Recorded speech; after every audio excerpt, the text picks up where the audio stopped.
Hello everyone, स्वागत है आप सभी बच्चों का इजी प्रेप पर। एक बार फिर से उम्मीद कर रहे हैं आप सबकी तैयारी बहुत ही जबरदस्त चल रही होगी। सीयूईटी लीट 2025 के आंसर की जारी कर दी गई है और आप सभी बच्चे अपने अपने आंसर्स को वेरीफाई कर सकते हैं और रेस्पॉन्स की मदद से उन आंसर्स को चेक भी कर सकते हैं और ये भी वैल्यूएट कर सकते हैं कि आपके मार्क्स कितने आ रहे हैं। इसके साथ ही अगर आपको ऐसा लगता है कि किसी क्वेश्चन का आंसर एनटीए के द्वारा गलत दिया गया है तो आप वहां पर ऑब्जेक्शन भी राइज कर सकते हैं। सर ये सारी चीजें हम लोग कैसे देख पाएंगे? तो सबसे पहले आप लोगों को जाना है CUET.NTA.nic.in पर। वहां पर आप देखेंगे कि इस वेबसाइट पर यहां लिखा हुआ आंसर की challenge for CUET UG 2025 is live. जैसे मैं यहां पर क्लिक कर रहा हूं आपके पास में कुछ इस तरीके का एक इंटरफेस आ जाएगा।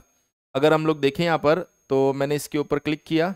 जैसे मैं इसके ऊपर क्लिक कर रहा हूँ उसके बाद में यहाँ पर लॉगिन का ऑप्शन आएगा। तो मेरे पास तो क्रेडेंशियल है नहीं है, लेकिन अगर आप देखें तो आप यहाँ से लॉगिन कर सकते हैं। जैसे आप लॉगिन करेंगे उसके अंदर आपका भी रेस्पॉन्स की आएगा और नीचे ही नीचे आपके पास में जो उनके आंसर्स है वो आंसर्स भी आने वाले हैं। अब पॉइंट ये आता है कि सर उनके आंसर्स कैसे आएंगे, क्वेश्चन के सामने आंसर आएगा कि क्या आएगा। तो मैंने यहाँ पर जो बच्चों की रेस्पॉन्स की आई है उसके बेसिस पर एक मैं क्रॉप करके एक इमेज लेके आया हूं। तो इस तरीके से पूरी आंसर की आपके पास में होगी। तो आपको ये आपकी रेस्पॉन्स की आपको अपने रेस्पॉन्स की में चेक करना है। देखिए जैसे ये आपका क्वेश्चन है, ध्यान रखना वहां पर क्वेश्चन नंबर से आंसर की नहीं आता है। वहां पर बहुत सी बार बच्चे क्या करते हैं, क्वेश्चन नंबर 1 2 3 4 5 जो ऑर्डर है उसी से आंसर को मिलाने की कोशिश करते हैं। ऐसा नहीं है। क्वेश्चन जो आपके पास में आएगा उसका एक आईडी होता है और ऑप्शंस का भी एक आईडी आपके पास में है और यहां लिखा होगा कि आपने कौन सा ऑप्शन चूज किया है। यहां उसका स्टेटस होगा कि आपने आंसर दिया भी है कि नहीं दिया है। तो जब आप लॉगिन कर लेंगे तो ऊपर तो आपके पास में आपकी खुद की रेस्पॉन्स की होगी और नीचे एक लिंक होगा जिसके अंदर आप आंसर्स उनका खुद का एनटीए का आंसर होगा और पैरेलली आपको चैलेंज करने का ऑप्शन भी वहां पर दिखाई देगा। ध्यान रखिएगा यहां पर चैलेंज करने के लिए 200 रुपीज नॉन रिफंडेबल फी है। अगर आपने सही क्वेश्चन के लिए चैलेंज किया तब भी फी रिफंड नहीं होगी। अगर आपने जिस क्वेश्चन के लिए चैलेंज किया और उसका आंसर एनटीए का सही निकला, आपका गलत निकला, तब भी आपको कुछ भी रिफंड नहीं होने वाला है। लेकिन फिर भी अगर आपको लगता है कहीं ना कहीं से कि सर मुझे चैलेंज करना चाहिए तो आप चैलेंज कीजिए, कोई दिक्कत नहीं है। आपको क्या करना है, ये क्वेश्चन आईडी उनका जो आंसर होगा उसमें क्वेश्चन आईडी दिया होगा और वहां पर ऑप्शन आईडी दिया होगा कि सही जवाब क्या है। तो आपको अपने क्वेश्चन का सबसे पहले उठाना है क्वेश्चन आईडी, फिर इस लिस्ट में जाकर चेक करना है उस क्वेश्चन आईडी का सही आंसर क्या है और उसके बाद में आपको चेक करना है कि आपने जो ऑप्शन चूज किया दो, क्या यही दो उन्होंने ऑप्शन दिया है। अगर उन्होंने यही ऑप्शन दिया है तो आपको इसे एज ए सही मार्क करना है। अगर दूसरा आपने उन्होंने ऑप्शन दिया है तो फिर आपको इसे एज ए गलत ऑप्शन मार्क करना। इस हिसाब से आप टोटल अपने मार्क्स भी काउंट कर सकते हैं।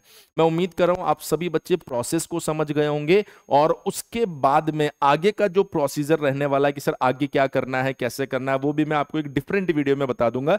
लेकिन ये जानकारी अब तक आप लोगों तक पहुंच गई होगी कि कैसे रेस्पॉन्स की और आंसर की से आप आंसर्स मैच करके अपने टोटल मार्क्स काउंट कर सकते हैं। मैं चाहूंगा जिस भी बच्चे ने ये प्रोसेस समझ लिया है वो लॉगिन करके कमेंट सेक्शन में अपने मार्क्स भी जरूर लिखिए। और इसके अलावा अगर आपके दिमाग में इन सब चीजों को लेकर कुछ और डाउट्स क्रिएट हो रहे हैं तो आप उनको भी मेंशन कर दीजिए, क्योंकि आने वाले वीडियो में हम आपके डाउट को कंसीडर करके उन सभी के जवाब आने वाले वीडियो में कंसीडर भी कर लेंगे। आप सभी बच्चे जिन्होंने सीयूईटी लीट में अच्छा परफॉर्म किया है डेफिनेटली उनको अच्छा कॉलेज मिले, इसके लिए समय समय पर सारी जानकारियां हम आप लोगों के लिए लाते रहेंगे। इसके लिए आप चैनल को सब्सक्राइब करके जरूर रखिए जिससे कि टाइम से आप लोगों को वीडियो मिल जाए। वो सभी बच्चे जिनके मार्क्स बहुत अच्छे आ रहे हैं उनको इजी प्रेप की तरफ से मैनी मैनी कॉन्ग्रेचुलेशंस, और जिनके मार्क्स थोड़े से मॉडरेट रह जा रहे हैं उनको घबराने की जरूरत नहीं है। अगर आप सीयूईटी लीट के थ्रू एडमिशन ले रहे हैं तो आपको मॉडरेट मार्क्स पे भी अच्छा कॉलेज मिल जाएगा, कोई दिक्कत वाली बात नहीं है। बस आगे के प्रोसेस को सही तरीके से आपको फॉलो करना है। बने रहिए इजी प्रेप पर। मिलते हैं आप लोगों से नेक्स्ट वीडियो में। Thank you so much.